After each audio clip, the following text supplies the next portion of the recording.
It may get bigger, it may get a little bigger, it may not get bigger at all. We'll see what happens. But regardless of what happens, we're totally prepared.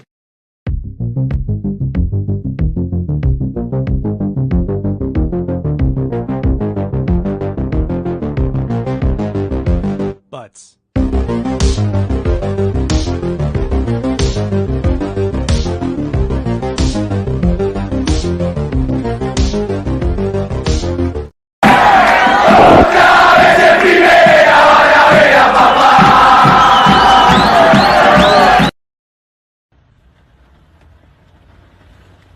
Are you doing okay today? I'm gonna beat the shit out of you. Okay. This is your man. Yes, Look at the screen. that's mine.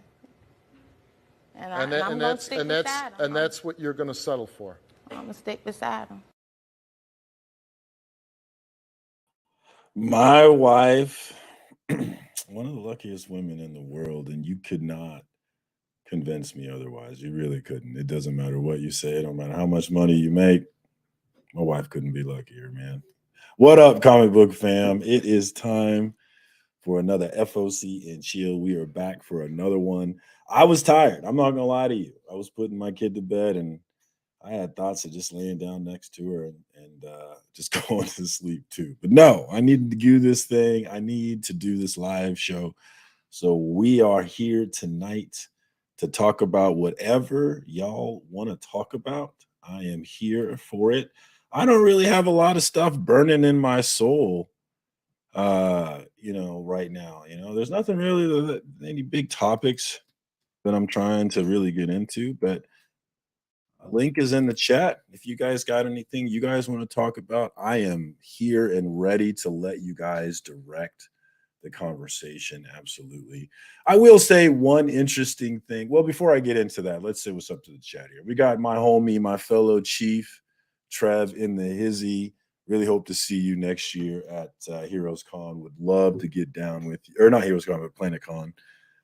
And would love to get down with you, man. It's the best thing about the con. My first con that I went to, I think I've said this before, but I didn't know anybody, and it's just, it's fun to go and look at the vendors and try and find deals. All that is fun, but the best part is hanging out with the comic book nerds and talking about comic book nerds and talking about YouTube drama and who do you like, who do you watch.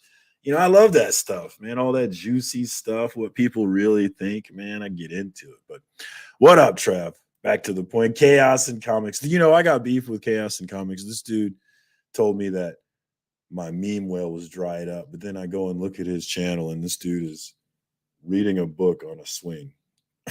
I was like, oh yeah, my content's dried up, motherfucker. What up, Chaos? Good to see you, my dude. Phil, what up, man? Good to see you, man. Always good to see you. Appreciate you coming through as always. What do we got here? Yes, we are here. We are here to do this. Absolutely. All right. Yeah. Oh, look at that. We got K-pop in the chat. That's my homie right there. Good to see you. Good to see you. Always good to see K-pop in the chat, whether it's this chat or any other chat.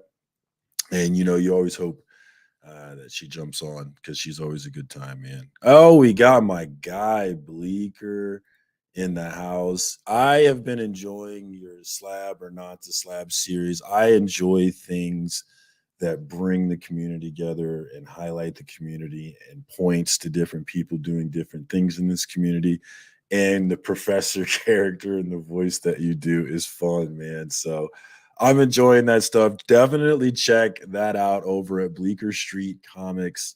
My guy is over here killing it. He's also having some great fun live streams. I always enjoy jumping on to his live streams, and he's super, super interactive. So if you're jumping the chat and you want to talk about something, he is more than willing to chat with you about it. So what up, my dude? Good to see you, man. Thanks for coming through, man. Definitely check him out and subscribe. My man's at 204. He needs to be at 1500. So let's get that stuff moving there.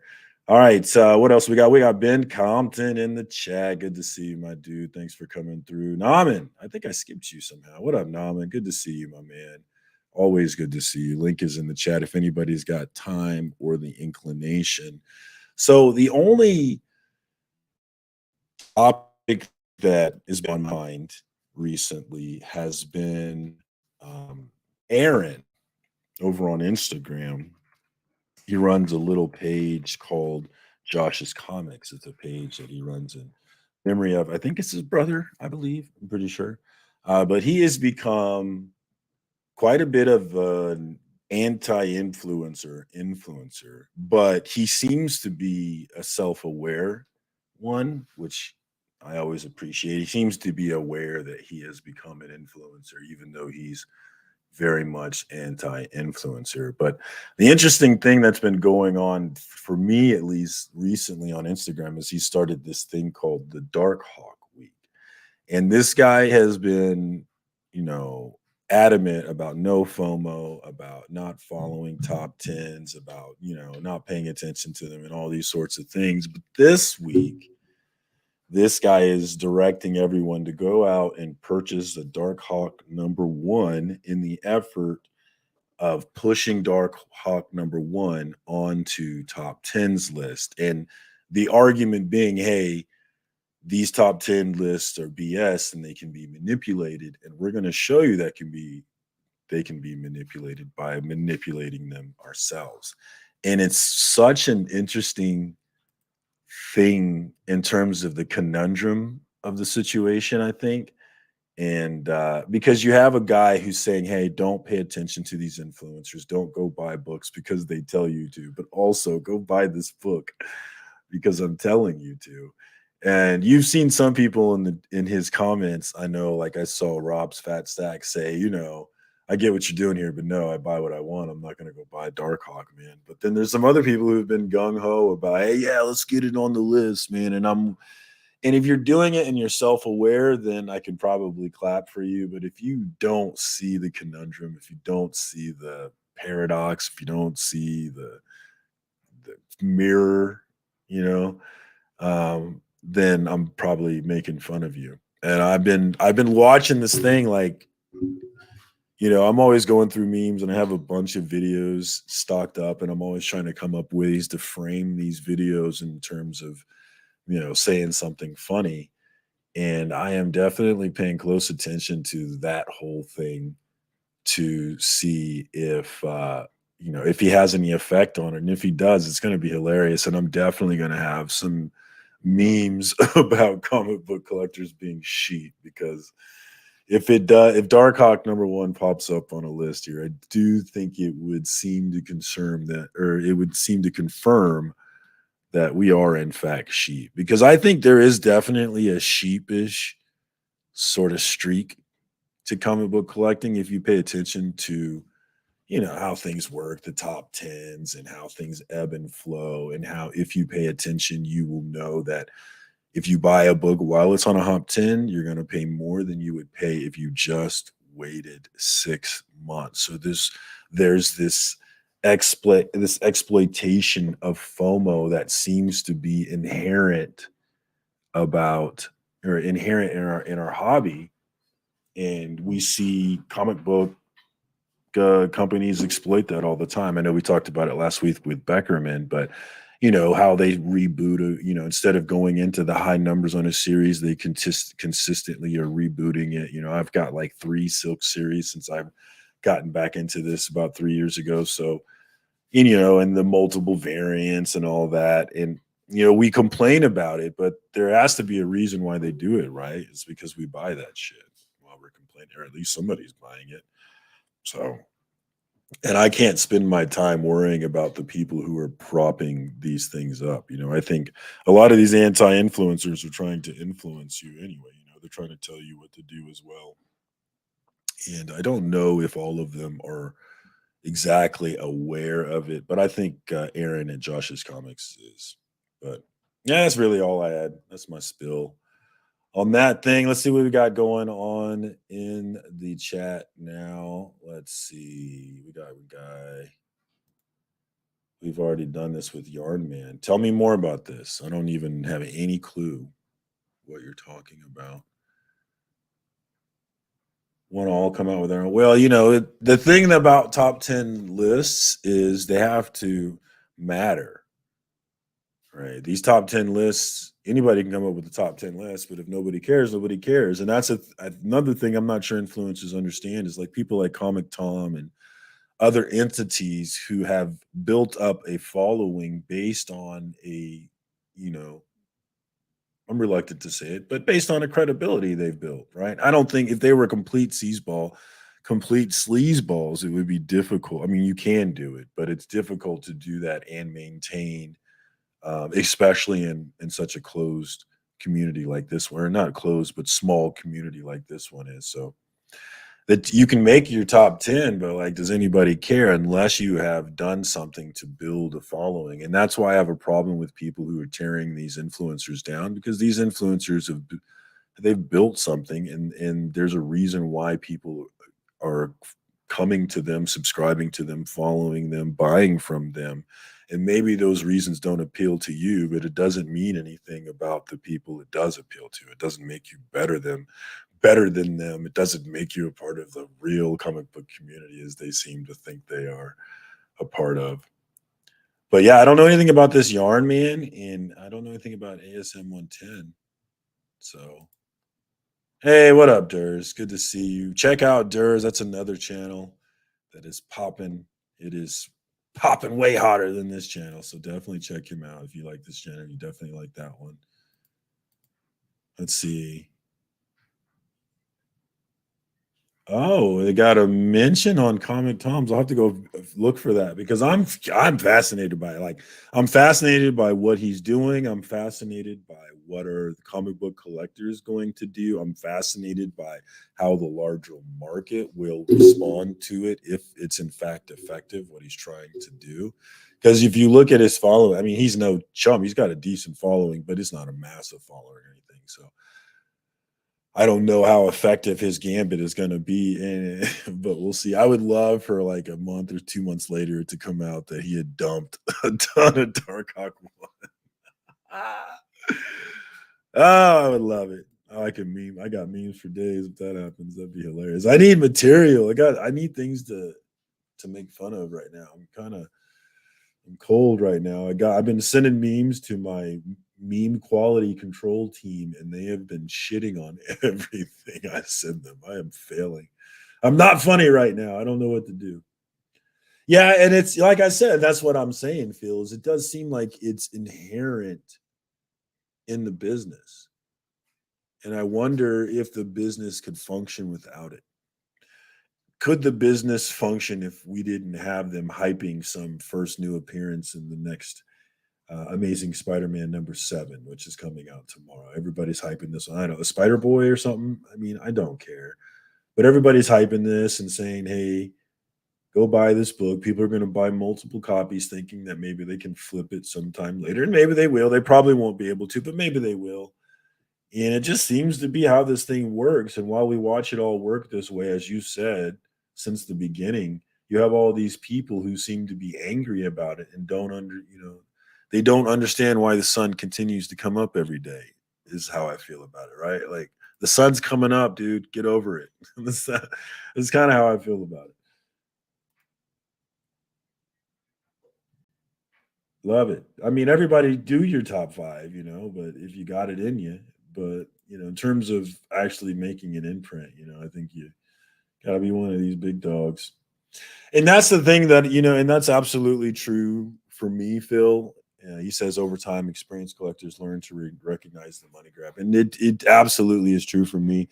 I came back in collecting during the pandemic with the same attitude I had in the 90s, except for I had money. In the 90s, I wanted to buy 10 copies of Superman Dead, but I couldn't because I didn't have money to do it, right? But I do have now. And so I came out hot. The best example was Berserker #1. I have an absurd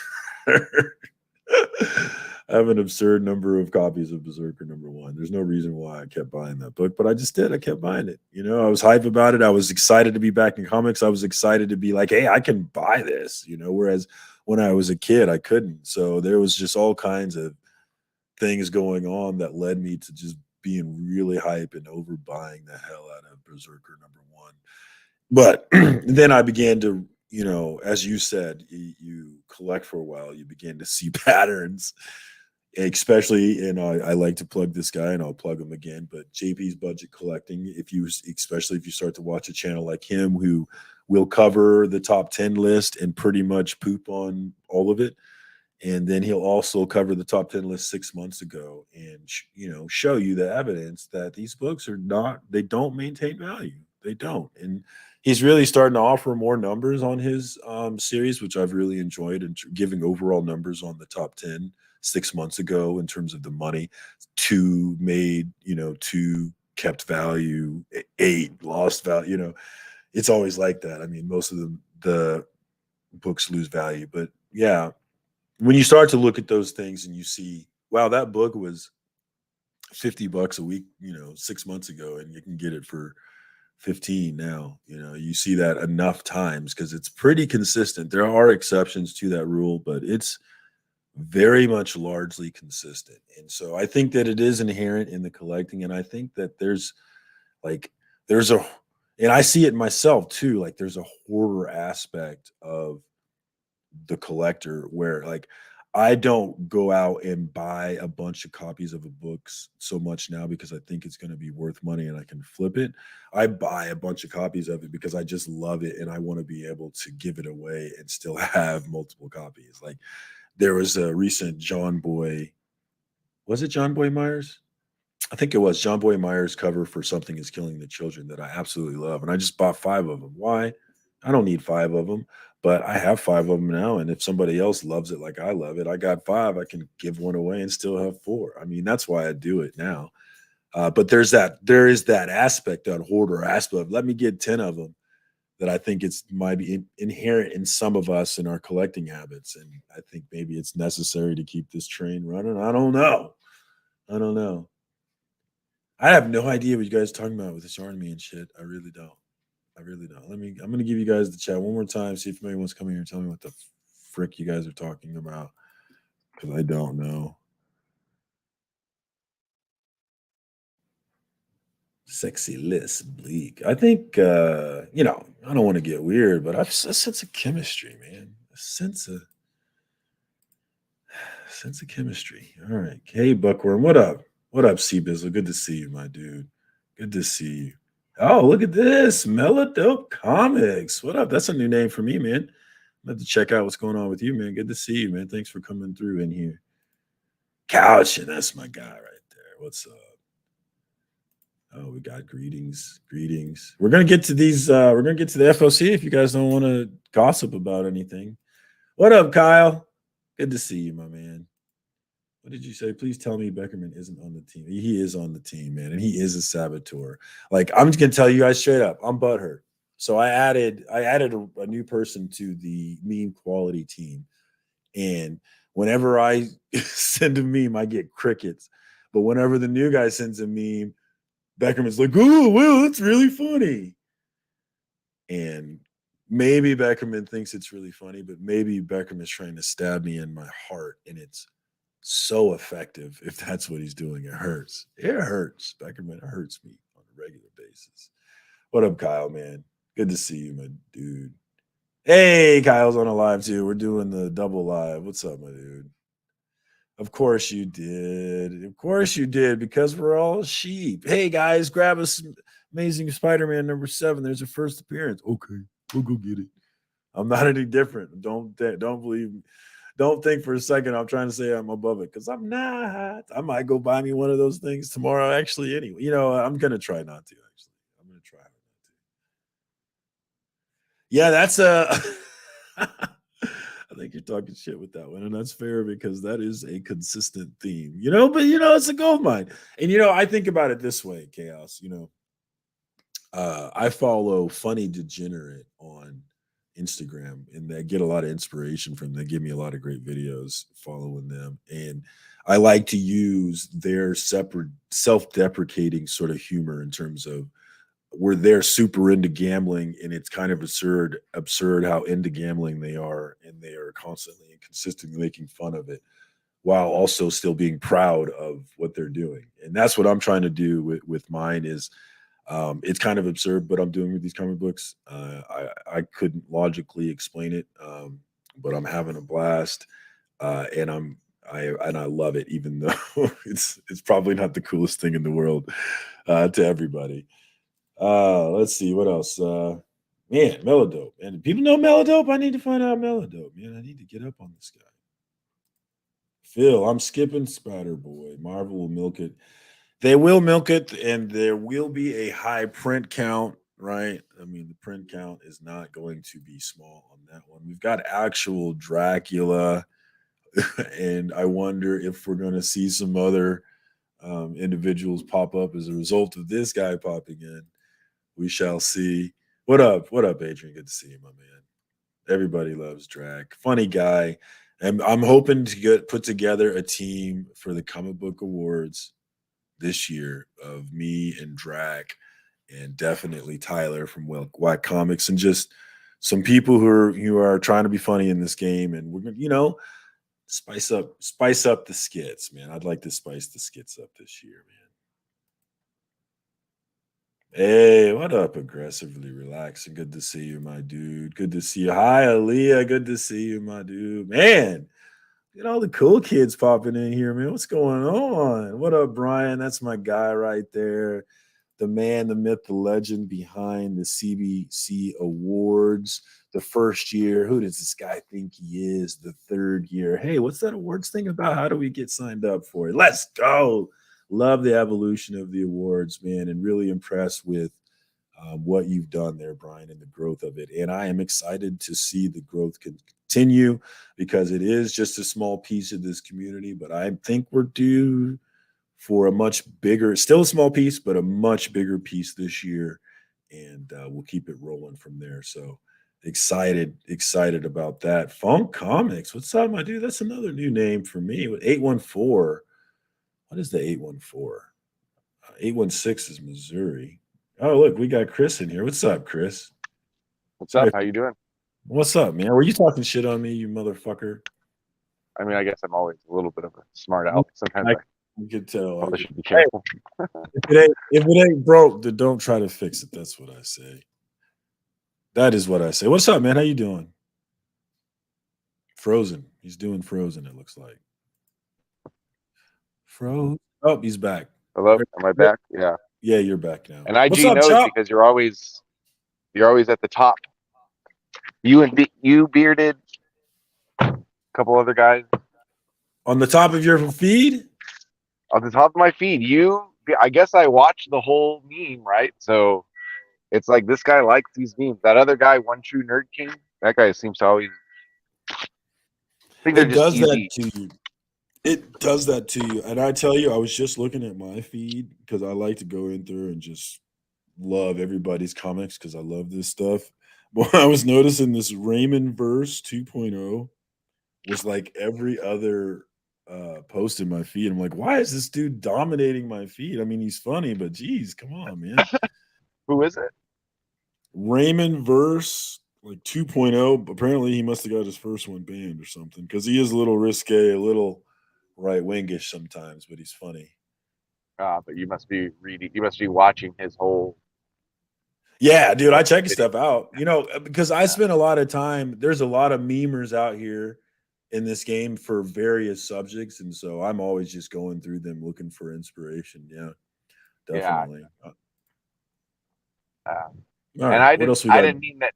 I didn't mean your memes. I didn't mean your comedy was getting dry. The meme you had to pull from. It was like some random British drama that comes on at 4 p.m. I thought it was funny, dude. I thought it was funny too. Clip. But I apparently thought it was funnier than everybody else. That one didn't do that. I think it only got 38 likes, so that one pretty much bombed. But I liked it. Sometimes I do because that one actually bombed with my meme quality team too. But sometimes I do it anyway, and they were right. They were right. It wasn't that funny, but it was funny to me. What up, Chop? Good to see you, my dude. Good to see you, my man. Now you got a pool list? Are you on the pool list thing on the FOC thing?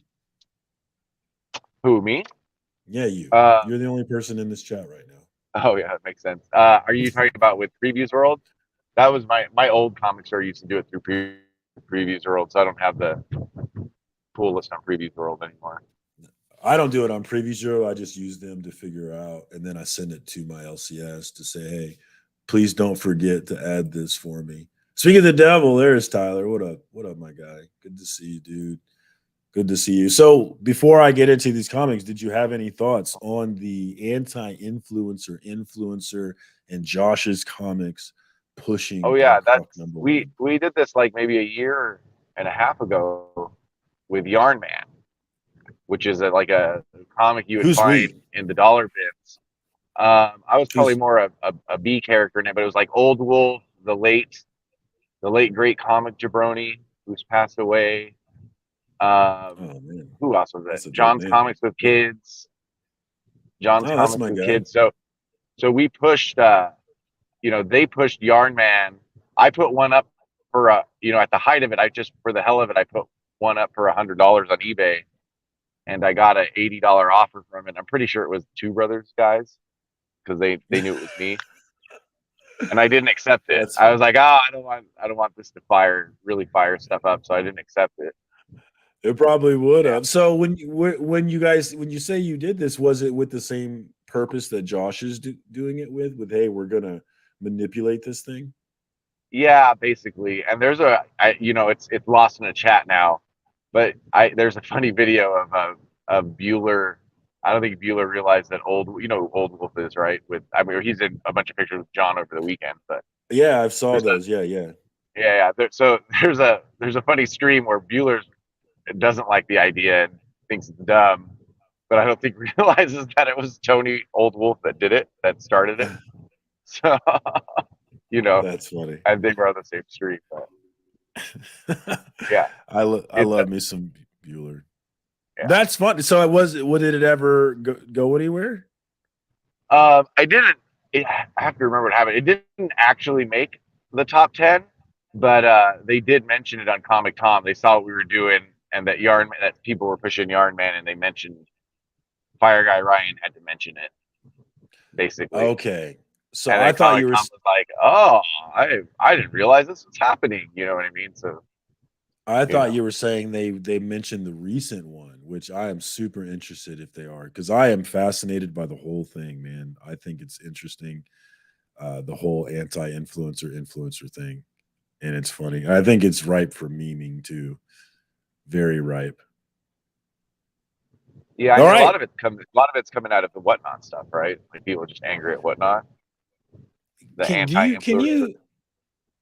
you explain this thing to me, like in layman's terms? Because like I get that people hate Whatnot, and like call sign decor, like that's his whole existence. Yeah, it is. But like given all right, so for example, I worked for a large international corporate. I didn't always, they bought us out, but now I've for a few years now I've worked for a large international corporation. And I've worked for one before, and in what I know is that they're soulless, and they don't like they're not one thing at all, right? It's a bunch of different people, some are good, some are bad.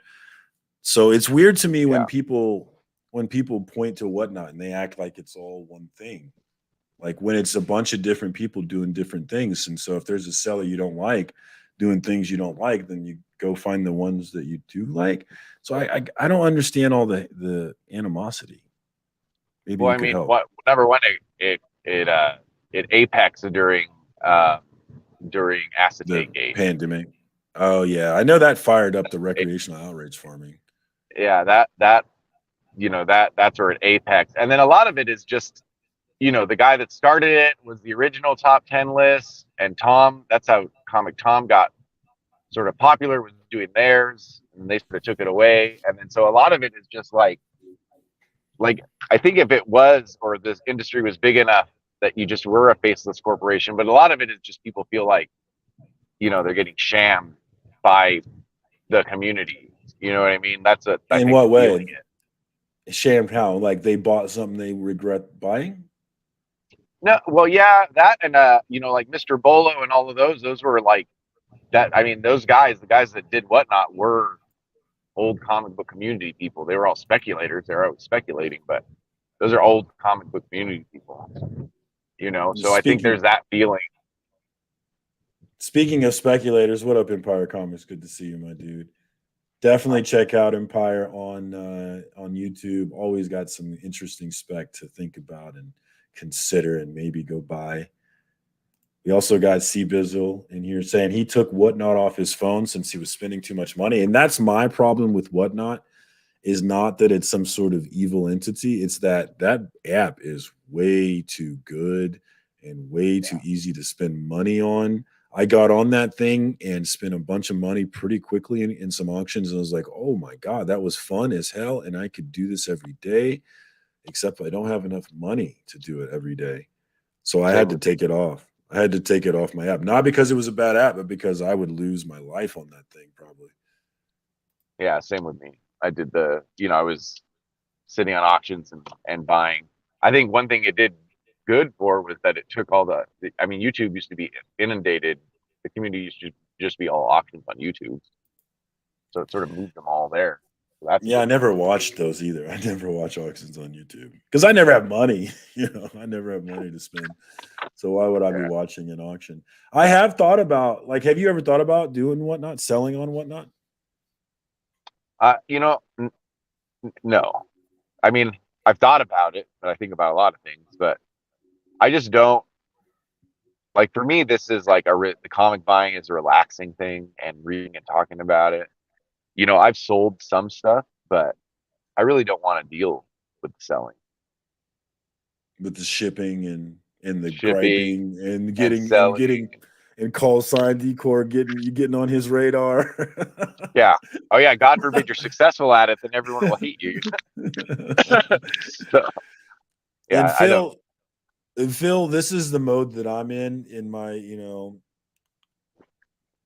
third year? What is it? Third year collecting, is like I'm ready to offload a bunch of stuff. And I actually made a video on my channel a little whiles back where I took like 200, I took a short box, like 200 comics. So I took it to Half Price Books and they offered me like 33 cents a book. And then I took it to Vintage Stock and they offered me like 24 cents a book. And I decided no to both. But like I'm in the mode, like I would love to sell these books for $1 each, man. That would be awesome. And Whatnot seems like it'd be a great place to do that. So I've been thinking about it this is like last week. For the first time ever, I was like, could I find value and like not trying to get rich, just be like, here, take this book for it's $5 cover price. You can have it for $1, and I'm happy to sell it to you for $1. Just buy a bunch of them, please. I'd be fine with that. Yeah, just put them all up for $1. That wouldn't hurt. I mean, but you can't just start a Whatnot like you can at eBay, though. You have to get like you got to get like approved and all that, and that's a lot of effort. And I got ADD, so effort is hard for me sometimes. It's really hard. What up, Hoarders Hide? I started just throwing away some books. No, I don't. I could never. I just started tossing. I watched a video of Whack Comics recently where they're destroying comics again, those heathens, and I just couldn't do it, man. I couldn't do it. I could never destroy comics. I don't know. It's not like you. Yeah, I know. I could seriously do what they're doing. I got so many of those damn things. I could seriously start a whole spiel with them. We got Hoarders Hide in here. Good to see you, though. Let's see. Aggressively's here. Stop at 15. Yeah, 23K. Yeah, I gotta stop. Like and Beckerman is like a nice look into the future for me of like, all right, what do I want? What's the next step? What's the evolution? And the way in which I do want to copy Beckerman is I do want to evolve into an original art boss like he is, where you're still collecting comic books, but you're not focused on exclusive so much as you're focused on let's get some dope art. I would like to elevate to that level, but one thing I don't want to copy him is to have so many comic books I have to get a storage unit to hold them all. I definitely don't want to go expensive. Yeah, I don't want to go that route. Leave your reader to get a storage unit. I am pushing on. I am on. I'm not there, but I'm on my way. And I don't plan to stop buying new comics, so I do need to start offloading the old ones just for space. Yeah, you just put them right in the dumpster. So yeah, Melodope, what I would say on that is First of all, I would drill down on what exactly is so bad about Whatnot, because I guess I haven't really done that. I don't really understand what people's problems are, other than Whatnot's evil or whatever it is, or they don't, or what would Promiscuous Time Traveler say? He would say they don't care about comics, whatever that means. Which is true and not true. There's a bunch of retail stores on there. And it's not true. Yeah, I mean, it would be not true, I bet, because in the grand scheme of things, comic books is a pretty minuscule piece of what they do.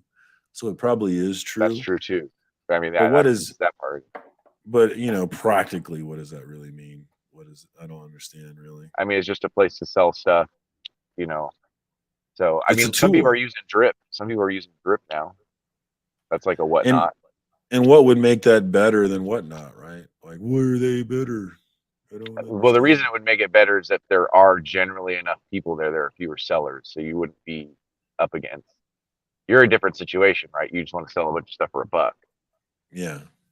Each, but it's hard to be a Whatnot seller today because when you get on there, there's like 20 other auctions going on at the same time. There's only so many people. Yeah. And that's capitalism, right? That's the market. You got to come in and be unique. And my thing for being unique would be like, you can get a whole series for $1 each. I'm selling Phantom of the Scan from Cullen Bunn, Aftershock Comics, the whole series, $1 each. You get $5, 5 comics. That is something that people would come for. That would be unique, But if you're trying to do the same thing that everybody else is doing, then good luck, I guess. Yeah. There was a lot of dollar stuff at the beginning, Whatnot. That's what I would be in there for, is like, or I would be real big into the books that were hot 6 months ago that are cold as hell now. I love that stuff too, for sure. 23,342. Maybe I'll stop at 24K. Something tells me that you're probably not gonna. Yeah. Don't take advice about collecting stuff from a guy with hoarders in his name. Yeah, he's not playing games. You're right. That part is my identity, is just keeping all this shit.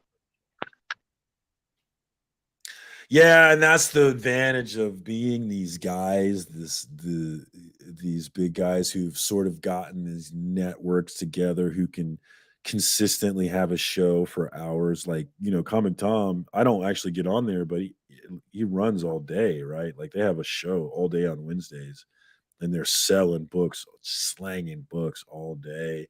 And because they have such an audience, yeah, they're getting nice prices because people get into their little competitions over it and whatnot. So it would be a nice little life, man. I understand the jealousy, man, but do you understand that jealousy is what it is, guys? Do you understand?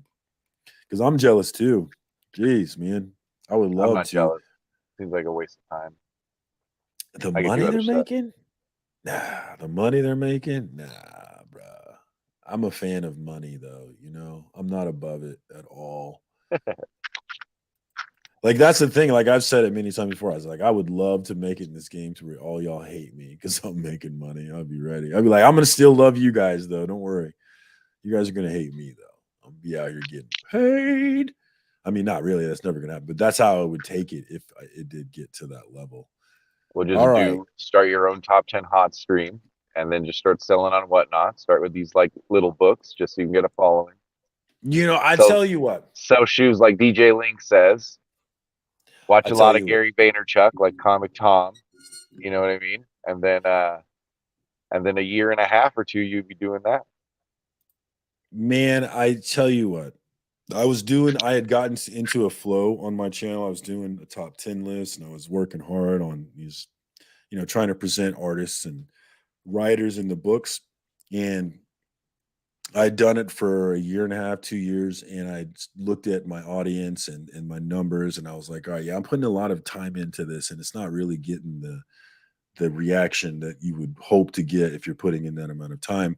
And when I first started, I had some other channels that I was doing this thing where it could add other channels and you could kind of compare your progress to their progress. And there's this other channel who I very much compared my channel to. And I went and looked at his channel, and I saw that his channel had completely exploded past like over 1,000 subs, way past mine, getting viewers. You know, you see some people who have 1,000 subs, but they're still getting like 30 views on theirs. But this guy was over 1,000. He was getting views on his stuff, and I was like, man, what did this guy do? And I went and looked at it, and he started doing spec. Is what he did. Yeah. What is that, And Bruce? It's Keep It Comics, I think. Oh, Keep It Comics. Yeah, Keep It Comics is cool too, though. He used to be called something else. I can't remember now.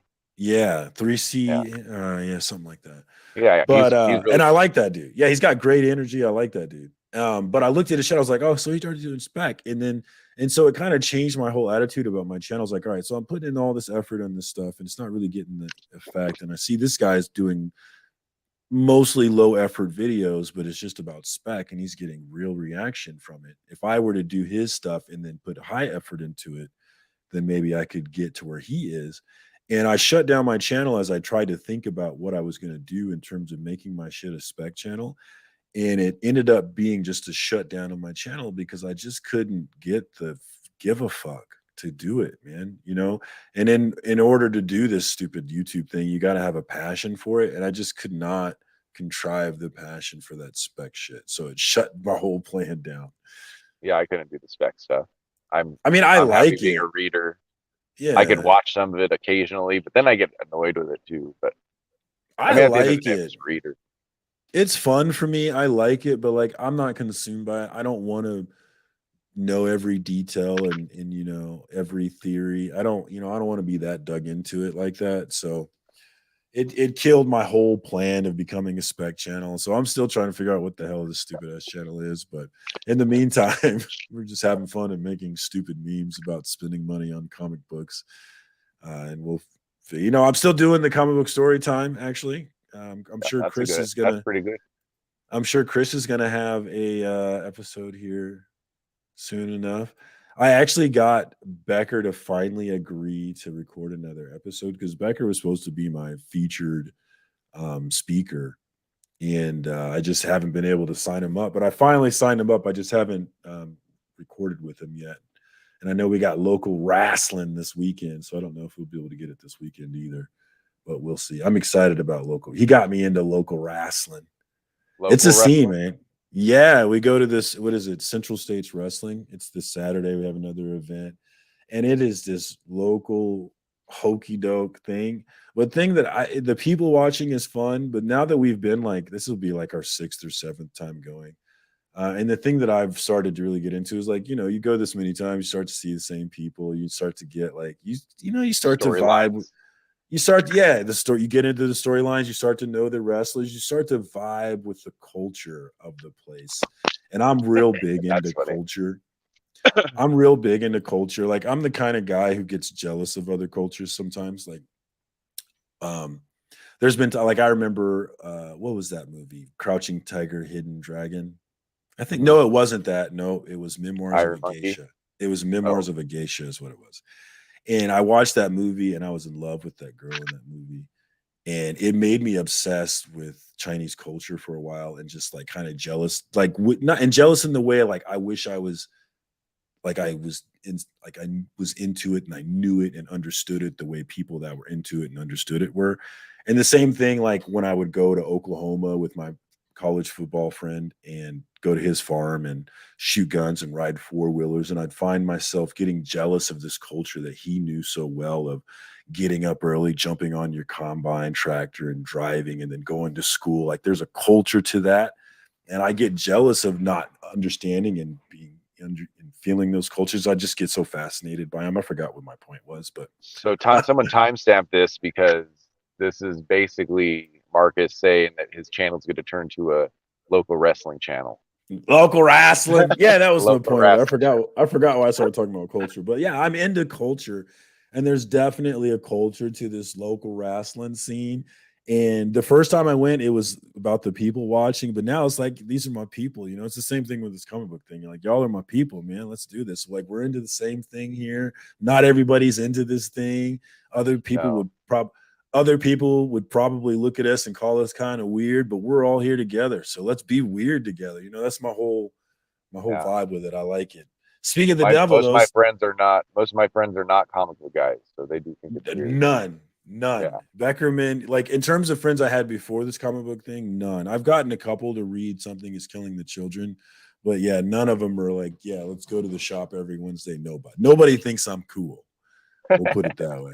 But speaking of local wrestling, we've got Becker, my local wrestling guru, in here. Hopefully, we're going to record that fifth episode 5 of Comic Book Storytime soon. I think he wants to do it on Rick Jones.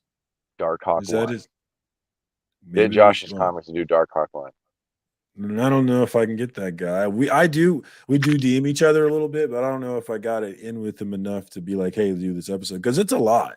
Like Beckerman was sweating for his first episode. It's a lot of work, man. You gotta be on your P's and Q's to get the story out the way you want to get it out. And yes, you are waiting on me. Finally, I've been waiting on you, but it's true. Finally, you're waiting on me. So I do need to get that locked down because I'm excited to get another episode out for sure. But all right. I think that's everybody who's going to jump in. I'm going to put the thing in the chat one more time, and then I think we might finally get to the books, unless you got some more drama or something you want to talk about. You got anything? No, I love drama. Books, I'm sure drama will pop up when you start looking at the book. I know more about Dark Hawk than that guy. I don't even know who he is, but I know more. Beckerman is that. Beckerman might be Dark Hawk. There's that one there. What is it from Parks and Rec? That Ron guy, Ron Swanson, and he's at the Home Depot, and somebody comes up. Can I help you with things? He's like, I know more than you. That is Beckerman to a T, man. He knows a lot about comic books. He knows a lot about comic books, and he is super arrogant about it. But I ain't mad about it. Oh man, look at this guy. I think you're sleeping. What's up, my dude? Good to see you in here. The NFT. Man, sleeping. I put the chat in the link. If you want to get in and give us an NFT update, I would be interested in it because I've been asking in chats lately, hey, what happened to NFTs, man? I was seeing people post, oh my God, I hope I get the rare NFT, and I'm like, man, this is weird. Most of them are gone. I don't think NFTs are gone, but I think that wave is gone. That wave where everything was an NFT and everyone was buying. I was talking to a advertising producer in LA on Scotty Von 82's channel last night. He did a comic book Shanghaiing. But the one thing he said that I was interesting is that it's all down now and it's all kind of bullshit now. But like I'm paraphrasing here, but I got the sense like it's down now, but it's going to come up again. It's not out, down and out. I think they don't really know how to implement it and make it useful yet. That's there's some NFTs are like, okay, this is how you can get in, to a certain club, right? That's going to be a use case for it, right? Like, okay, you join this club because you have this NFT and we could verify it on the blockchain. But I don't think that like every one of these like, purple tiger monkey, you know what I mean? Like you could just churn those out all day. So yeah, I have quite and the thing that I've always said is like I never got Bitcoin, I never got cryptocurrency either, and it clearly doesn't matter that I don't get it, right? That stuff is still going and moving and shaking. So I get that it doesn't matter that I don't get it, but I don't get it. Yeah. Nerdlings. I'm a full-grown nerd, sir. Full-grown. Yeah. They're building the carry up in the comics. Are they building them up? I know they did that series, but I haven't seen anything since that series. What name did Darkhawk try to call himself before a bum named him Darkhawk? Good question. Trivia for the crowd out here. Who's got Go ask Josh. I of course do not know. I don't know anything though. I am not arrogant about my comic book knowledge because I don't have any reason to be. Only NFTs I'm dealing with is HRO DC cards at the moment. And tell me how that's going, man. Is that working out for you? Like, is it something like is it like stocks you're trading and selling to make money? Or is it like a comic book where you want to hold it and cherish it? Like, I always thought it was 23,000 NFTs and it only take just a little bit of space on you. Yeah, but why though, right? Like, I'm still trying to figure it out, man. Yeah. A couple guys were buying the NBA one. Right, which were just highlights. Wolf Warner and those guys. Yeah, I remember that too. Yeah. I would accept the Edge Man, or the Edge against crime. So there you go, folks. Nobody got that one that I could see. I love Darkhawk, but I also love Shadowhawk, the fake Darkhawk. Was it Mark Silvestri's? The one, From no, I think it Image? wasn't Mark Silvestri. It was man, I can't remember his name. The other guy that no one talks about. But that one was cool because you didn't know. That one was cool because you didn't know who Darkhawk was. Like the identity was kept from you, from the reader. Shadowhawk, you mean? Yeah, or Shadowhawk. Yeah. And the virtual world is coming. That's another thing that we got into last night, talking about Severin's comic book, is because that's what his comic book was about. His comic book was this left-wing comic book where these two heroes, if you will, were kidnapping people who were like, they kidnapped like this right-wing homophobic guy and put him in this virtual reality, and they put him through the ringer in an effort to like affect and change his behavior. And I'm like, whoa, like this is the parody of leftism, right? Like social engineering, like this is what they think we want. And so I thought that that was his whole point of his book, but the real point of his book was the coming of this technology and the ways in which it can be used, and how like there wasn't a real company whose purpose was using virtual reality as, behavioral science and things of that. And it is interesting to think how being exposed to experiences in VR can change our behavior because our brains cannot differentiate between the two. So it was once I started thinking about it, not in terms of these left wing guys trying to force their ideology on them, but rather a look at the ways in which these technologies could be used in the future. Once I shifted to that, it became a much more interesting story. What was the name of the book? Shanghaiing. And speak of the devil, there he is, S. Vaughn 82. Definitely check that out from last night. I thought it was an interesting conversation. And Shanghaiing, what that is. Anybody know what Shanghaiing is? No? Chris? No? So apparently Shanghaiing was a practice where you would, especially if you were poor, looking for work or desperate, you would go into a bar, get a drink or something, and they would roofie your ass and then drug you and take you out to sea. And then when you wake up, you're on this ship and you got to work as a part of this crew because you got no other choice. They'll just throw you off the boat, right? So you're part of this crew now and you got no choice about it.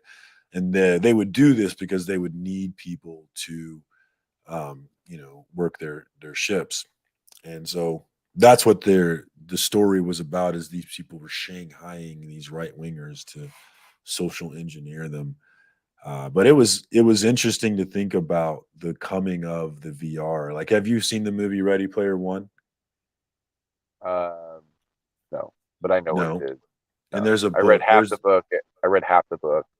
The and my wife finished the book, didn't like it better than me, even though she has no connection to 80s American pop culture.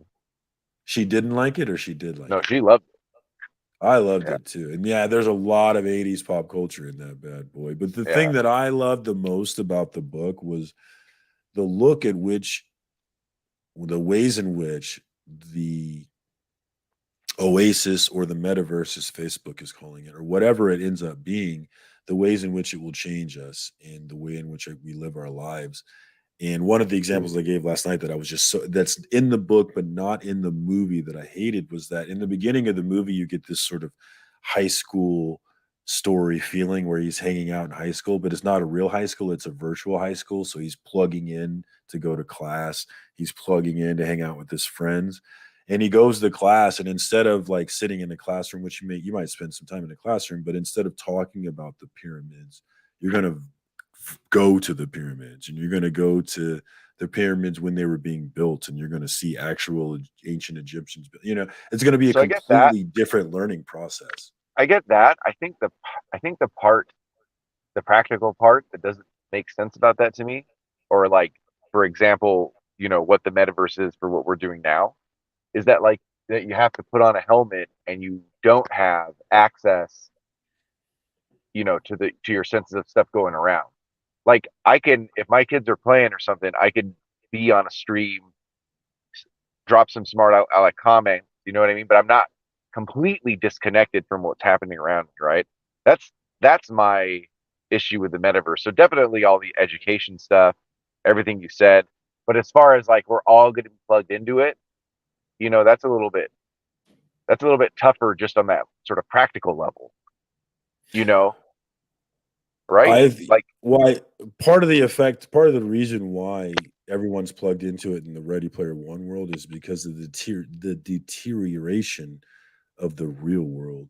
yeah, the real world's not happening. So, but when everyone has access and this VR is great, whatever the metaverse ends up being, that's a little bit ill-defined too. Yeah. I mean, we don't Right? know. We're still guessing. Yeah. Yeah. But it's fascinating to me to think about because I definitely know that it's going to come. It will come. And that leads into the theory that this is all a simulation. Have you thought about that theory? I've been thinking about it lately. Everything's a simulation. I'm pretty sure that this is a simulation and none of us took the red pill. The thing that Neil deGrasse Tyson said that he decided that this was not a simulation because we would either need to be what did he say? We would either need to be the first, meaning we're the first time coming through trying to create the first perfect simulation that is, indecipherable from the reality, or we're the last one. Which I don't know I don't think I'm saying it right, but he had decided that Also, we weren't in a simulation. Also, I mean, real, a rough view on Descartes, like it doesn't really matter, right? Because if you're thinking, right, it doesn't matter whether you're in a simulation or everything is decided ahead of time. If you're thinking, then you exist. And so it doesn't matter if it's simulation because it doesn't matter if we're just an ant in the real world. Yeah. If you're thinking, then you are. If I think, therefore I am, is basically because what that comes from is like I haven't read this in a long time, so I'm probably gonna fuck this up. But what that comes from is like he's not saying simulation. He's like saying, what if a demon is tricking me and making me think that I'm in the real world, but I'm really not, right? And then, what he comes to essentially is, well, I'm thinking, therefore I exist, therefore I am. You know what I mean? So, a rough connection to what you were saying. My wife does something similar when she asks me to go to breakfast with her and then tricks me into going to Costco afterwards. Well, there you Can go. you ask Cole would like for you to take your shirt off, Chris? Yeah, me and Cole have a strange homoerotic thing going on with each other. Hey, really what weird. Up, Tricky? Good to see you, Tricky. You snuck in here. We got into the VR, the Oasis. That's my jam, dog. I can get lost in talking about that. Thank you to Scotty. That's my dude. Beckerman is always being a sweet guy to me in the chat, and I really appreciate him as a friend. I really couldn't imagine a better friend than Beckerman, who says, "Damn it." Kind of talk. Yeah, see, I got mine. He says, "Damn it, aggressively reacting. Why can't you live in KC? Instead, I get Marcus." A cool joke indeed. Which, man, great. I sort of want to go to Heroes Con just to meet him, but I think he might wear a mask so no one can see his face.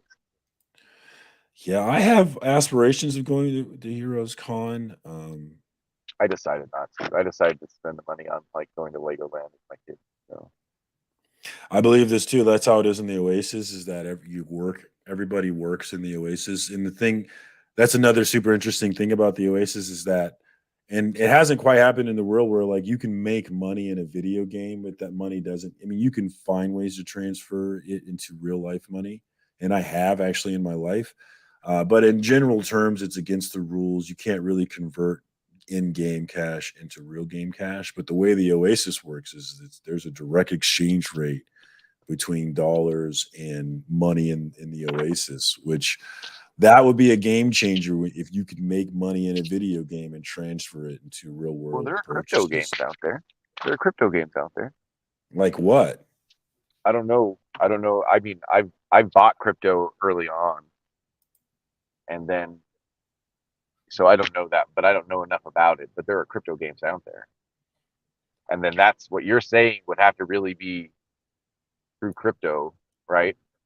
So that people, so that it can stay stay public and you're not going to get cheated out of something. There would have to be some sort of system, especially if it's in the context of you winning, you playing Street Fighter and like winning or something. I don't remember this part of the book.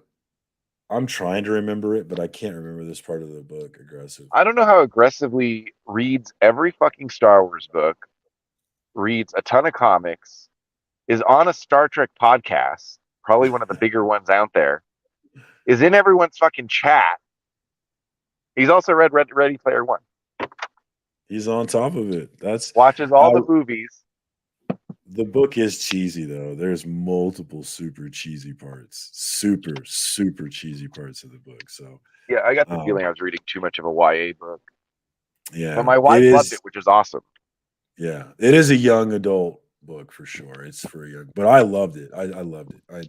It's funny how it's for a young adult, but there's so many 80s references that you got to be older to even. I had to look up some of the references. I didn't even get them all. Yeah, I had to explain some to my wife. And then we watched it. We had the movie on, but I didn't have it. I wasn't watching it very closely. I hated the movie. I loved the book so much. The first time I saw the movie in the theater, I was so disappointed. I like the movie now, but the first time I saw it, I was supremely disappointed in it. And the biggest reason why I was disappointed, because you read the book. It's the same. You see it all the time in comic books, right? You read the comic and then you see the movie and you're just disappointed because you expected something different. And you wanted the movie to be for you, the book reader, but the movie's not for the book reader. It's for everyone else. Yeah. It's for people who would never read the book. I don't think it's that funny, Becker. The funny part is James, my only friend in this town, for some reason I tried. Yeah, man, you're lucky that I desperately seek your approval. I don't know why I do, but I do. Don't be that jealous. You'd turn on you too, buddy. Believe me. Wow, Chris, way to be your family, man. Cole's got problems, but I've met Cole, and we've walked around with a Terry Moore book and tagged Terry Moore on the Las Vegas Strip, drinking at bars. So we'll always have that. Cole's dope, man, and that mustache, man. That mustache it's something gorgeous. And James is right. Real friends can give each other shit. And the reason why it's important that your real friends give you shit is because you need your real friends to check you, right? You need your real friends to be able to tell you you're wrong. And if they can tell you, fuck off, you piece of shit, then they can also say, hey, you shouldn't have said that to your wife. That's how I feel, And I think it's super important to have relationships like that where you can speak to each other like that. And that doesn't mean that if my friend says something, I have to agree with them, but it's important that I think about what they said, even if I don't, because that person said that with love and they said it because, they thought it mattered. And they had the right to say that because we have this friendship where we say really mean things to each other and it's okay. So yeah, all my, Beckerman knows we're super mean to each other, super mean, and I love it. I wouldn't want it any other way. I could definitely play some Star Trek online, man. I could get into that for sure. Yeah, I see them playing Star Trek on Twitch. I don't know if he's still involved with them. I can't always tell if it's his voice or not. Thanks for coming through, Hialeah. Definitely check Hialeah out on YouTube, and he has a video. I think it was on John's Comics with Kids. He was doing a competition on some channel, and he had to get up to go get a book. And when he got up, he was just in his tidy whities. And that video, Comic Gories, yeah, that video lives. It lives with me forever. I will never get was that. That inspiration? Was that inspiration? I think I saw it after I did my thing. But the best part about the video was not the tidy whities. It was his shit-eating grin. His shit-eating grin was the best part. Oh, I love it. It lives in my head forever. Yeah, I don't understand any of that stuff at all. But, I would like to make money playing games. Although, now that I'm old, I suck at video games, man. I can't get good at them anymore. I appreciate you, Scotty. I really do. With the app Libyan Library Card, you can listen to your Aries collection of audiobooks tonight. Yeah, well, it's not that. It's not getting them. I'm not saying you're rich. I'm saying you listen. And I listen to stuff at 2x too. You know, I can't keep up with him. If I was asked to give an example of a movie that I did a story better than a book, I would say Ready Player One and The Boys. Oh, The Boys better than The Boys comic is different, you know, and it's not so. It doesn't have a one necessarily one storyline. The movie was better than the book. Uh-oh. Motherfucker. You son of a bitch. See, I thought you were cool. Now I know. Now I understand why Beckerman likes you. Probably never get into a car with Panda again. No. Panda. I'm telling you because Beckerman's mean to me and Panda was kind of mean to me, and so it was a lot. It was a lot. Dude, It's feels, a good. It feels out of nowhere. There's this huge Kansas City comic community on YouTube. It used to just be. Oh man, I forget people's names and stuff. Yeah, it used to just be Burke. Felt like Burke and Panda. Burke is Topeka more than Kansas City, and Panda's Wichita more than Kansas City.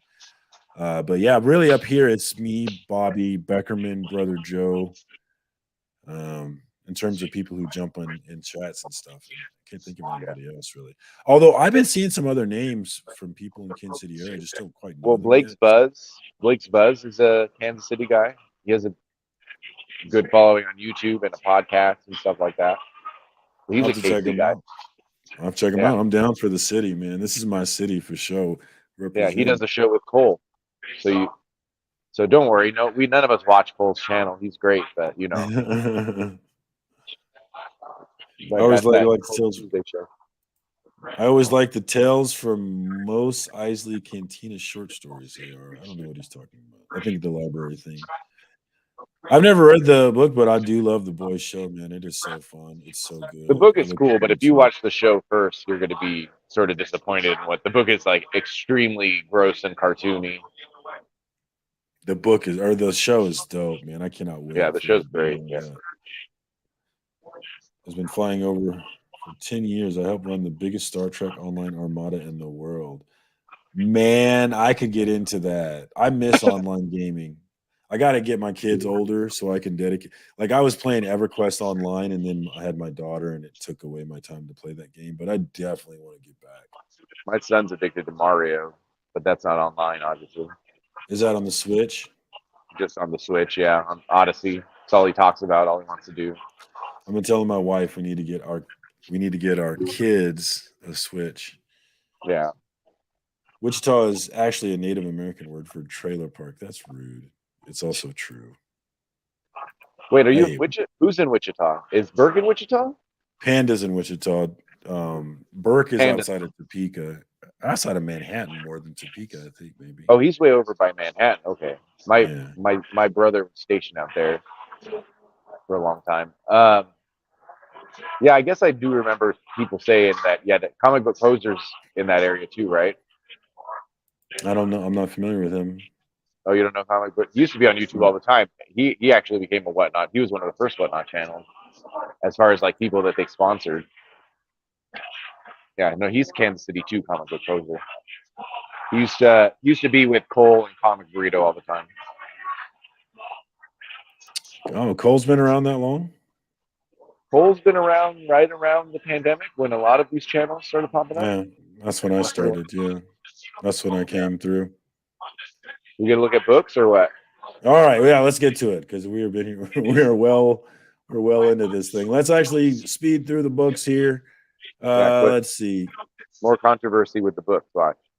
What's the controversy with the books? I'm just saying, once you talk about books, there might be controversy. A new thing to talk about. All right, so catalog, final orders due. Let's start with the old Image Comics. And this is April 10th, so you would need to get these in by Monday of the coming Monday. I am reading Flawed. Actually, I'm buying Flawed. I have not read Flawed, but I see that it's in trade, so that means it's time for me to read it. But I'm looking forward to it. It's a psychiatrist by day and a vigilante by night story. So I am looking forward to jumping in on that one. I know a lot of people are excited about Lover Everlasting. I read 4. I'm a big Tom King guy, but this is probably the only Tom King book I stopped reading. See, and my comic book dad Lorenzo does not so much like Tom King, but he has been liking that book. It's funny how that works, right? Yeah, it's funny. I don't think Mark is reading. I think Mark is reading Love Everlasting, but he's a big Tom King guy too. Yeah, I saw him talking about something Tom King today. Saga's back. I have the Saga trade, so I'm reading in trades. Although I am behind. I need to start getting back to that, but because I'm super interested in that whole hype train, I definitely feel. I love Saga. I always read it in trade, but then I found out the single issues were in Hoopla, so I've been reading it as they come out on Hoopla, then buying the trade for my wife. So you have not been buying the singles in? You don't have a number one? No. I always bought in trade. I probably got into it around like issue 20 or something like that, and was a trade buyer from the beginning. I like that cover, man. It's a nice cover. Yeah. It's a freaky world, man. Like that spider lady, like whoa, man. She's great. Are you caught up? I know what happens to her, yeah, but I am. I'm not caught up though, no. But I do. What trade are you on? I think I'm like 3. I think I'm on the 3rd. Oh man, get on that. Catch up. I'm a ways. I got a ways to go. Yeah, and then there's going to be a certain part where you're going to realize, oh man, people had to wait 3 years after this. No, I don't want to wait. That's why I don't read singles, because I don't want to wait. I want to read it all together. Once you get to it, though, you're gonna feel sorry for all of us that had to wait 3 years. No, I'm not. Suckers. Yeah. You should have written trade late. Oh, we got Ghost Lore. This is a new book from Boom Studios. Who's writing this? It's another Tynan book. Tynan basically writes everything at Boom. Oh, Cullen Bunn, him too. Cullen Bunn, that's another one. Saga's not optioned as far as I know, but that's kind of surprising that it's not. You would expect that it would have been. Saga is optioned for Taco Bell commercials. We've seen that commercial, right? It's not optioned, is it, Chris? No, I mean, you've seen the Taco Bell commercial, right? That had Saga in it. No? I don't think I did, no. I'm sleeping action for the link. Let me put that in there again. Sleepy might give us an NFT update here. All right, so we've all heard of ghost stories, but what stories do the ghosts themselves tell? An estranged daughter and her pastor father wander a haunted land. Why is it always haunted with Cullen? They only have the restless spirits, each with its own story to tell as company along the way. After a deadly accident of which they were the only survivors, Lucas and Harmony Agate can see the dead. Oh, it's a Sixth Sense kind of thing. The most prolific writer in comics. Turns out Bunn. He does. And turns out this nonstop. He does seem to have a theme. I don't know. I'm gonna add that as a maybe. I don't know. That's a maybe for me. What about you? Nah. I'll skip that. I'm not a big horror guy. I'll read some. Like if something killing the children gets famous, then I'll read that. What up, Mark? What's going on? Are you going to give us the NFT update? Why do I always got to talk about the dumb NFTs, man? Because it's your brand. You made your name on this. What are you talking about, dog? Dude, you're the NFT I don't guru. know, man. Why did I do that shit? Somebody made me do that. What are your thoughts? Idea. So how long into it are we? Like, when did that really begin? When did you first get into it? I can't remember. About a year and a half ago. Yeah, about a year and a half ago. And your right channel, right about the time people nuts. So a year and a half it went into crazy. it. Yeah. Right when Marvel said, hey, we're gonna do it, because that's really why I did it, right? I mean, they'd been doing it before, but I'm into comics, so as soon as they started doing NFT comics, I was like, hey, maybe I should look into this. I went to try to do some drops just to see what it was, but I don't want to work to do this stuff. So I would go, into what was the app? I forget what the app was, but I would go in and just whatever it is. Yeah, I would go in and try to be ready for the drops, spend a little money just to see what it is, and then I would always miss them. Like I didn't want to work so hard to be there for this stuff, Yeah, I didn't like the whole aspect of clicking, hoping you're one of the lucky, like the kind of casino. And I knew I wasn't going to stick. I knew I wasn't going to stick with it, but if I didn't like it or I was going to talk shit about it, then I wanted to at least have done it, you know. So where are we at? Are we in a definite. downturn, or is it coming back? What's the situation? Oh, it's what is there's a downturn, and then what's underneath downturn? There's got to be something less than a downturn. There's like almost dead. No, I don't know. It's a Is it long that bad? term. I didn't think it was that Oh bad. yeah, I mean it's well, it's kind of crazy, it's just like anything. It had this massive, it's like kind of craze, and but for me it's more of it's twofold, right? Number one, it's just kind of, I like new tech. I'm really into new tech. That's like, I've done that my whole life. So crypto and other things, I just, it's not even, all kinds of new tech I'm into. AI, whatever it is, I'm always, that was my around driver to try it for that reason, to dick around with it. Yeah. And so, and then obviously I like comics. So it's a game of, hey, is this something different that we're seeing, that's something new that you could jump in on early and maybe, collect some of this stuff. And if it ends up being worth something, maybe that's great. And if not, it's kind of fun to collect and learn about it. That's really what I've been doing. And and so it's fun to get some of these older comics that, just normal humans cannot own these comics. They're just too expensive. And it's debatable what they are. Are they facsimiles? Are they digital representations? Are they nothing? Are they a bunch of digital bits and bytes? But I think the verdict is still out. I think Marvel's pretty committed to it. And so if Marvel's committed to it. For these companies, it's cheap, it's free, and people just throw money at them. You know what I mean? Yeah. Like, that's why everyone just went right away. Like, UFC went to NFTs, NBA was ready, because it doesn't cost them anything. Like, the overhead to do it is so low, right? To produce an NFT if you have a brand name. So there's no reason to not do it and then just call this one rare and this one uncommon. Yeah, I think we don't understand it quite yet, and we don't understand how it's going to play into a Web3 world. So I think the verdict is out. And if it's, obviously the tech, and I don't want to get into all the tech aspects of it, but the really epiphanies that are there is blockchain, number one, and then all of the supporting technologies that are allowed in a blockchain environment. And NFTs are one of those things, which allows for digital scarcity, which we of course didn't have before that, because it just literally wasn't invented. It's just like, you can't have websites if you don't have the internet, right? You have to invent the internet first. You have to have this kind of domain name thing, and then you can kind of have web servers and HTML and browsers, and then you can finally have a website. It's like a slow build to something different, something new.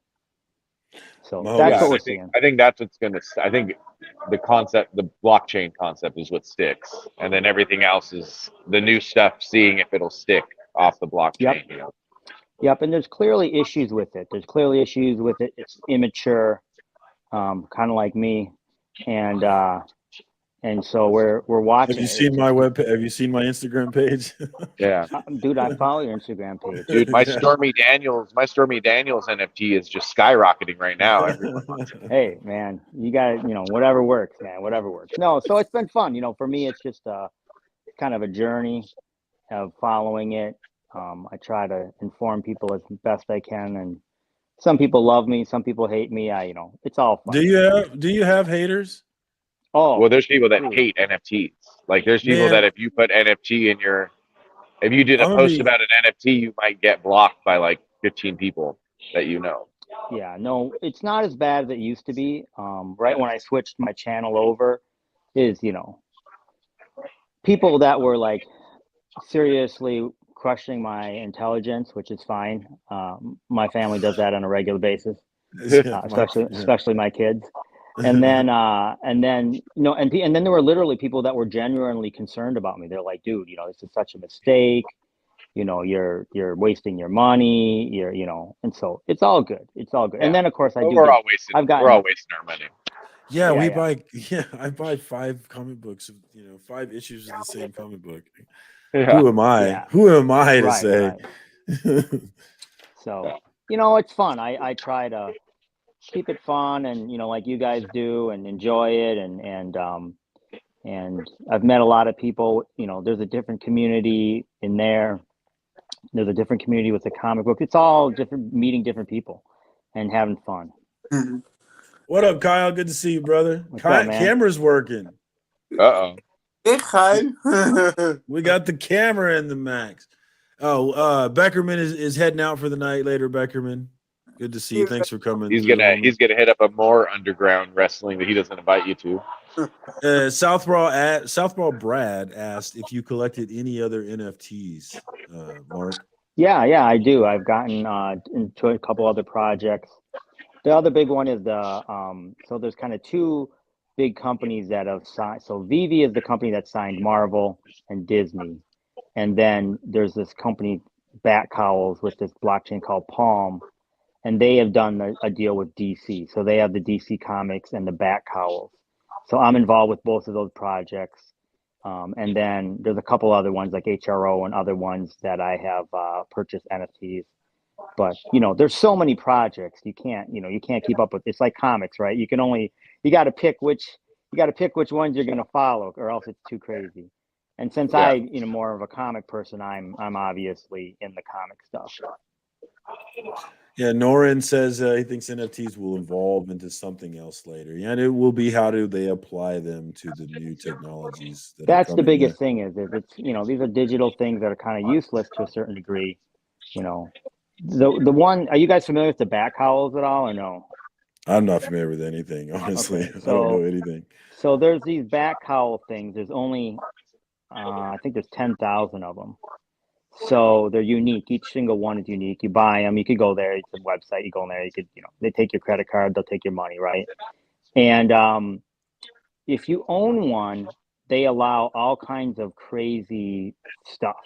So, for example, if you owned one, you were in New York, you got to go to the DC. You got to go see Black Adam, the premiere, like with The Rock and shit.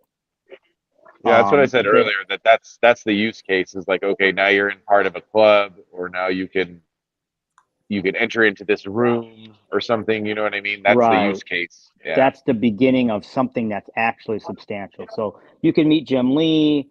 You're part of they're writing a comic book series Jim Lee's involved with, only digital. You get to be involved with that. So that's kind of the beginning of something completely different than, you know, because I bought Batman comics for the last, you know, X many years, and I don't get to meet Jim Lee. So, you know, this is a different animal altogether. So we'll see where that ends up. But yeah, so that's another one. So it's interesting. We're just finding out. I think, you know, there's a very, very there's a Miles Morales NFT that is very rare. And so people are thinking maybe that will end up, you know, allowing something maybe with this new movie or something. So it's all just kind of different people figuring stuff out. When you say allowing something, meaning we really have no idea what? No idea. You know, maybe you get another free, very rare NFT, or maybe you get, you know, access to the Hollywood thing at, you know, you can go see, you know, you can go see the new Spider-Verse movie before anybody. I don't know. Wait, Marcus, are these NFTs on their screen right now? Because if they're not, fuck them. No, these are boring old comic books. And I don't think I'm going to do the Ghost Lore thing. I do love Clear from Francis Manapul and who is it? Scott Snyder? I read this. On this? Yeah, Scott Snyder's writing it. I read this on Comixology. Not an NFT, just a regular digital comic, and it's great. This story is great. Yeah.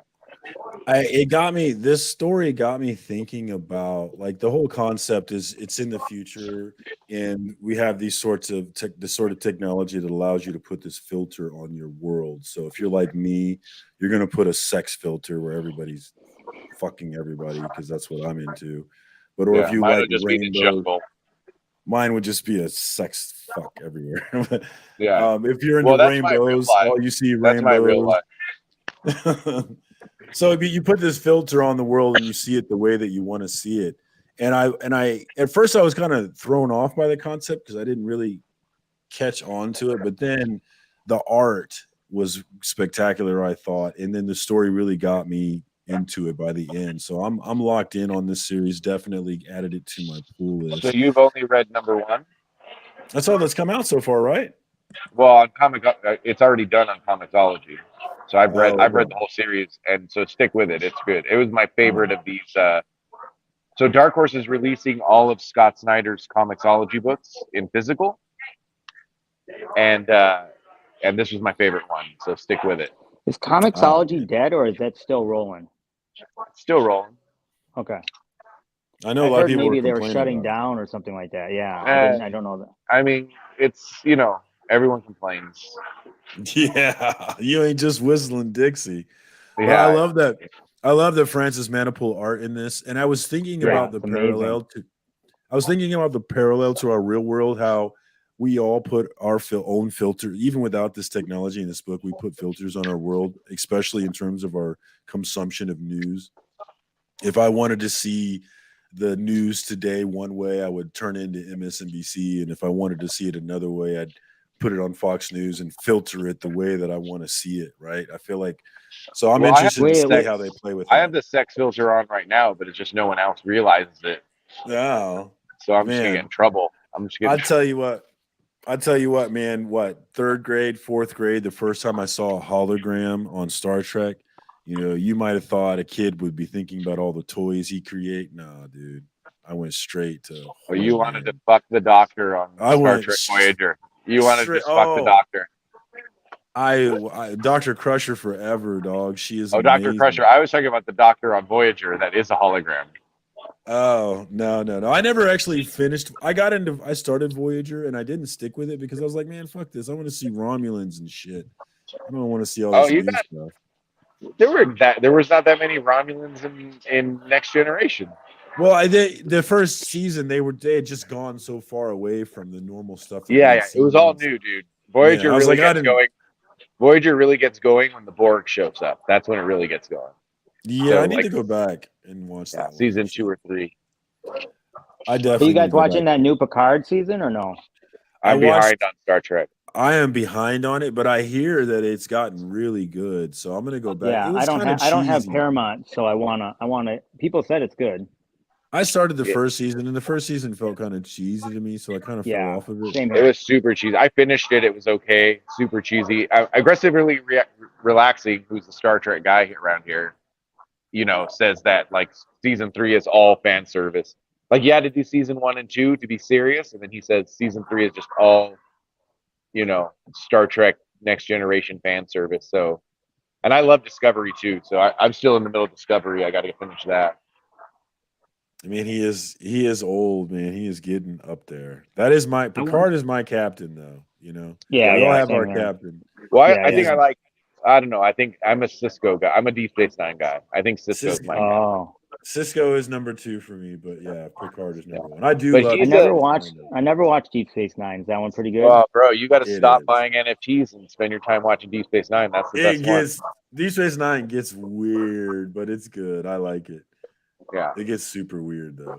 I couldn't get into it.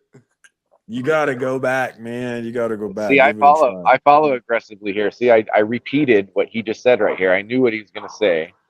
Earned it by being artsy for the first 2. Look at that. I think I've heard him say that actually, but yeah, he said on Mark's stream the other day. Yeah, it made me. Yeah, that's where I heard it. But it made me want to go watch it for sure. So I didn't finish the first season.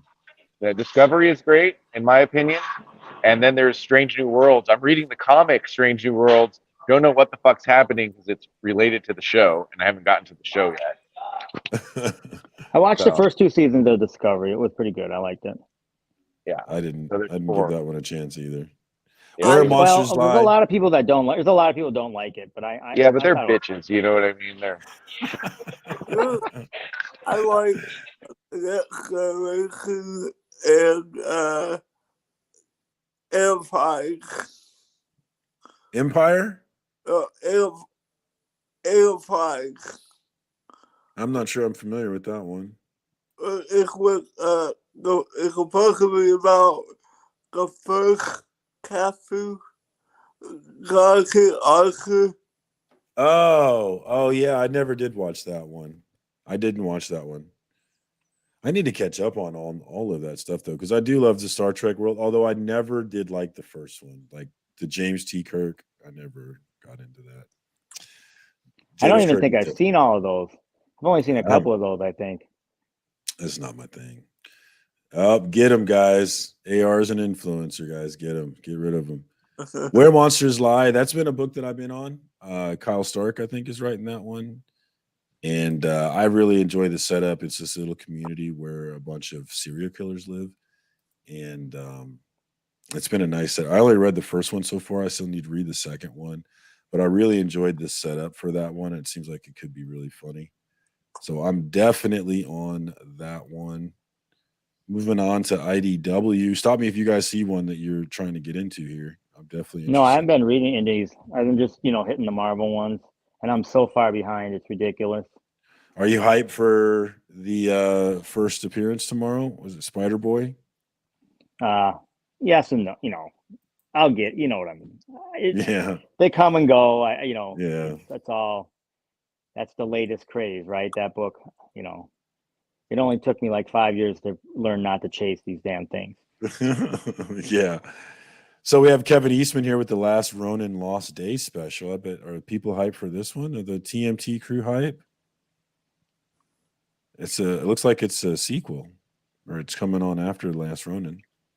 I have all the Last Ronins, but I have not read that. Should I not admit that in live YouTube? I admit it all the time. Oh, did we lose Chris? Oh, we lost Chris. All right, so DC, we've got Adventures of John Kent. I am on that one because I love Tom Taylor. So is he still writing that one? Yeah, I think he is. So I'm on that one. Need to catch up on it though.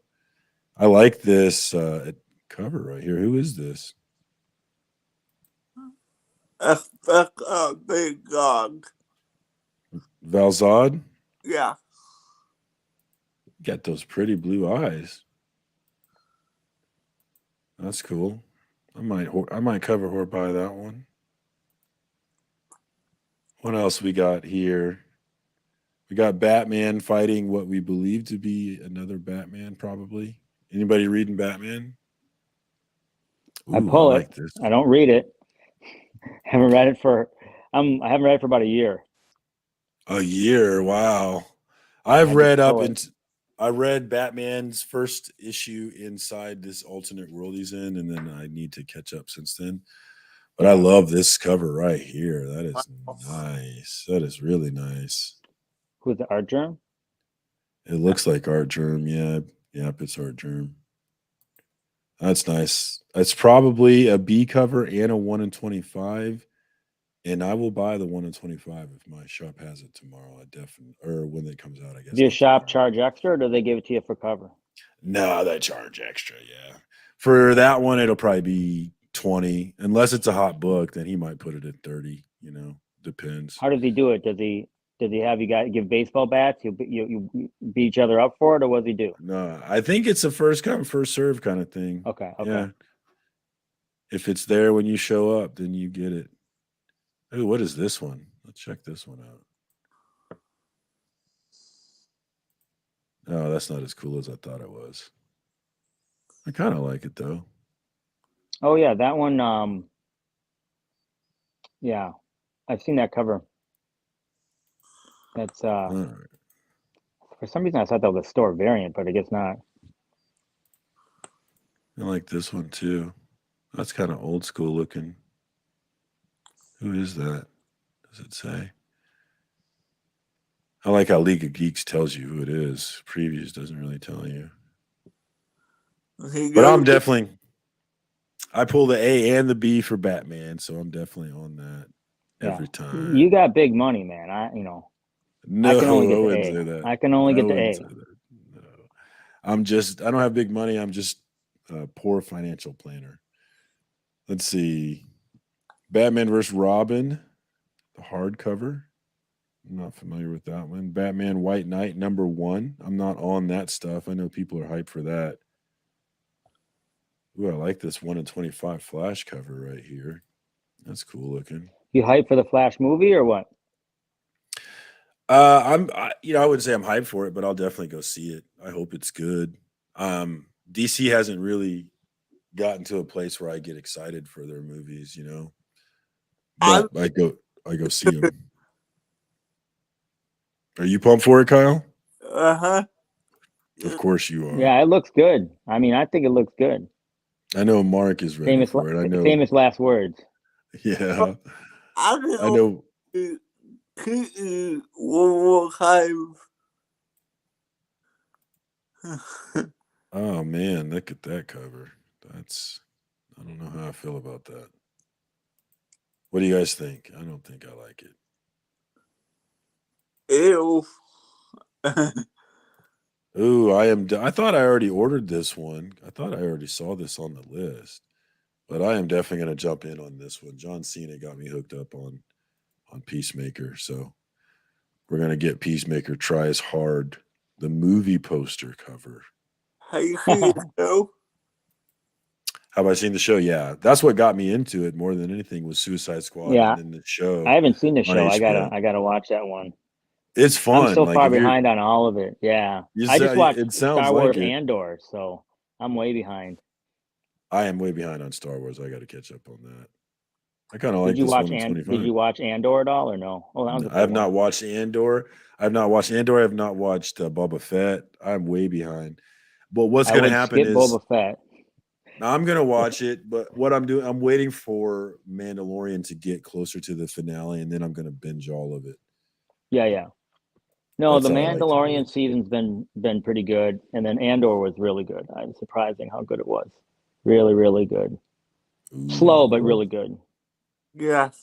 It was like it was good, but it was slow building. As long as it's interesting, I can deal with it. I can dig it. Yeah, it was pretty interesting, I think. It was I liked it, like I said. And I don't even like Andor, but so many people said it was good, so I thought I'd give it a try. If you can get to the first 2 episodes, then it really takes off. Man, this omnibus is kind of tempting. So I actually just bought this Avengers 90. This is the omnibus, but I just bought Avengers 93 at Planet Comic-Con. It's a low grade. But the reason why I wanted it is because there's the the Neil Adams panel with Vision laying on the floor and Captain America standing over him. And it's just an amazing drawing. And so I wanted the book that it's in. But I want to read this story too. It's like the Skrull War. So that's tempting, man. I might try and snag that. Maybe not though. Anybody on the Cosmic Ghost Rider? Everybody I hear about seems like they're dropping it. I read the initial stuff, but I haven't picked up the new stuff. Ooh, that's pretty. What do you guys think? I like how the colors pop on that thing, man. I like that a lot. Okay, just me? All right. Looking good. What else we got? Can't go wrong with Electra. I got to run though, Marcus. All right, thanks for jumping on, man. I appreciate you, dog. Good luck with those NFTs. Yeah. I'll be back. We'll catch up.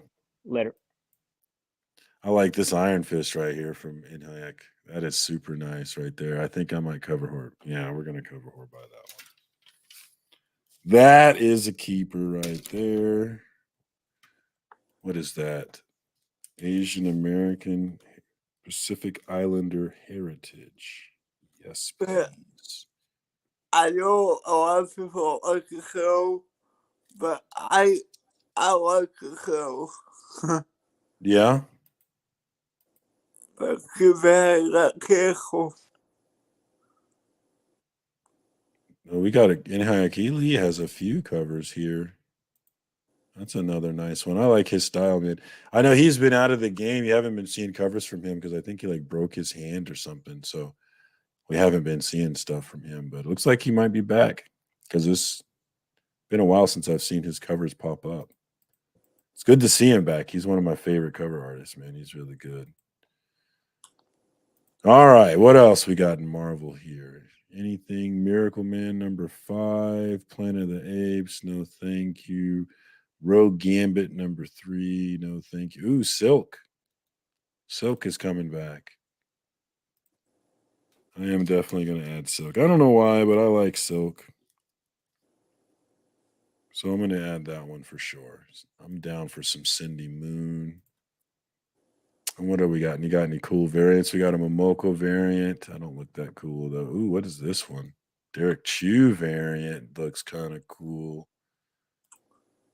Oh, yeah. Give me that one. Give me that one. I like that. Give me the Chu variant.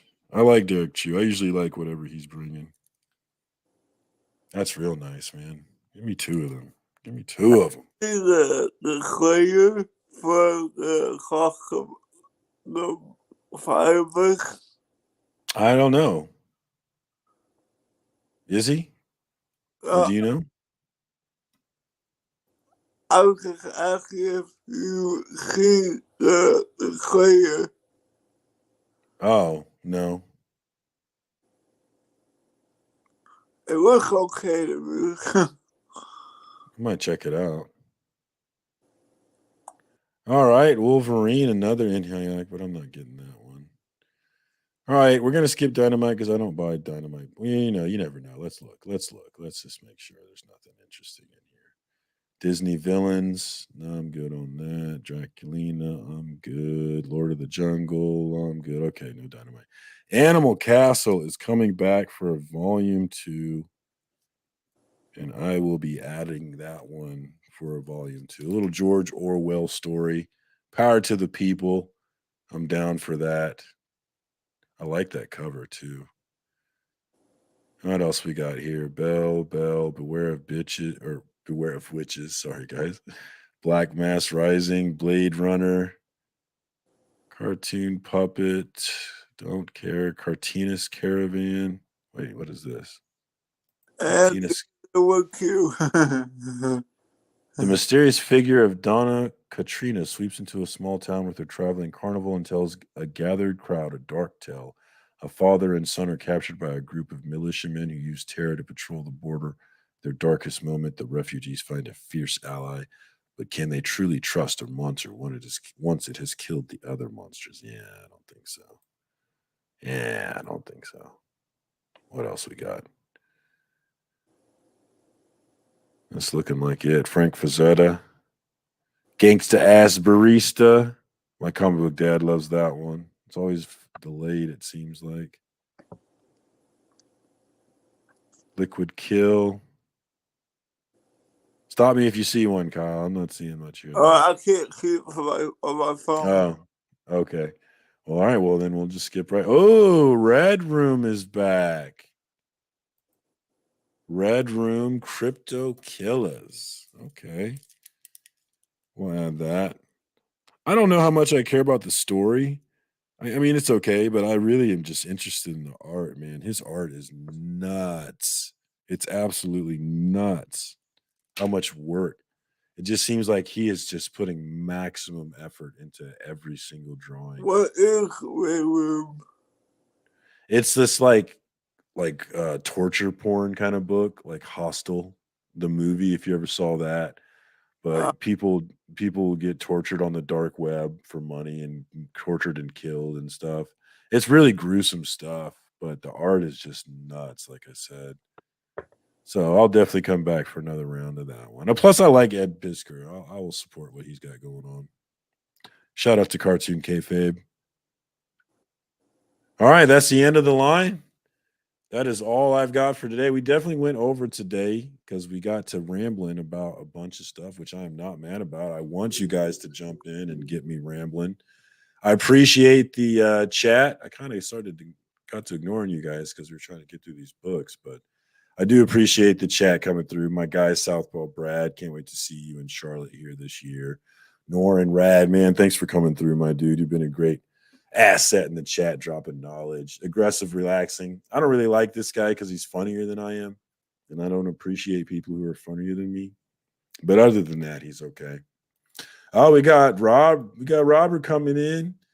Rob coming in at the end there. What's up, my guy? Low Grades in the house every Friday night at 9 o'clock I'm definitely always trying to make sure I'm plugging into those guys. Those are my guys. They're always a good time to hang out with. When they get Ross back, though, man, where's my guy Ross been? I need to look into his dreamy eyes once again. It's been way too long. But that's all I got for you guys today. We have finally gotten through the books. Kyle, you got anything you got for the peoples? Anything coming up on your channel?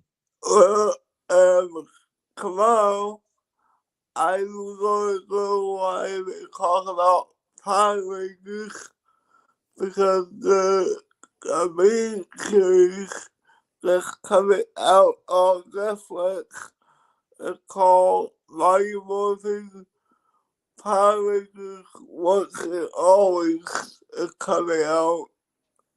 I didn't know that. I hadn't heard that. Why didn't Bert tell me about this? Well, definitely check out Kyle for that info. What were you going to say? And Power Rangers, I'm doing it tomorrow, but it's coming out 10 days after my birthday. Well, happy early birthday to you. Mighty Morphin Once and Always. All right, that's dope. That's what's up. It's morphin time. Am I right? Check out Kyle for some dope Power Rangers content as well as other comic book content. Man, that's my guy right there. Wheelchair Superhero on the YouTubes. Thanks for jumping on with me, Kyle. And thank you to everybody in the chat that came through.